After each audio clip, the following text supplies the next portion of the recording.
Hi friends, నమస్తే. నా పేరు సూడపంగు వెంకటేశ్వర్లు.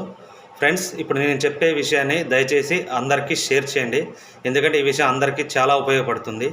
విషయం ఏమిటంటే ఫ్రెండ్స్, ఎవరైనా ఎస్సీ ఎస్టీ కులంలో జన్మించిన వ్యక్తులకి దీర్ఘకాలిక సమస్యలు అంటే హార్ట్ సమస్య కానీ, లివర్ సమస్య కానీ, కిడ్నీ సమస్యను కానీ, క్యాన్సర్ సమస్య కానీ బాధపడుతూ ఉంటే వారికి డాక్టర్ బిఆర్ అంబేద్కర్ వారి ఫౌండేషన్ ద్వారా 3,50,000 రూపాయల వరకు ఆర్థిక సహాయం అందించబడుతుంది.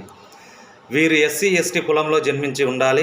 వారి యొక్క వార్షిక ఆదాయం 3 లక్షల లోపు మించి ఉండాలి. 3 లక్షల ఆదాయం దాటరాదు. అదేవిధంగా మీకు పూర్తి సమాచారం కావాలంటే డాక్టర్ బిఆర్ అంబేద్కర్ ఫౌండేషన్ అని నెట్లో సెర్చ్ చేయండి, పూర్తి సమాచారం దొరుకుతుంది. చూడండి ఫ్రెండ్స్, హార్ట్ సర్జరీకి అయితే 1,25,000, కిడ్నీ సర్జరీకి అయితే 3,50,000 రూపాయలు, క్యాన్సర్కి అయితే 1,75,000 రూపాయలు, అదే స్పైనల్ కార్డ్ సమస్యకి అయితే 1,00,000 రూపాయలు. ఇలా బాడీలో ఏదైనా దీర్ఘకాల సమస్య సర్జరీ జరిగినట్లయితే మీకు 3,50,000 రూపాయల ఆర్థిక సహాయం అందించబడుతుంది. దయచేసి ఈ విషయాన్ని ప్రతి ఒక్కరికి షేర్ చేయండి. జై భీమ్, జై హో అంబేద్కర్.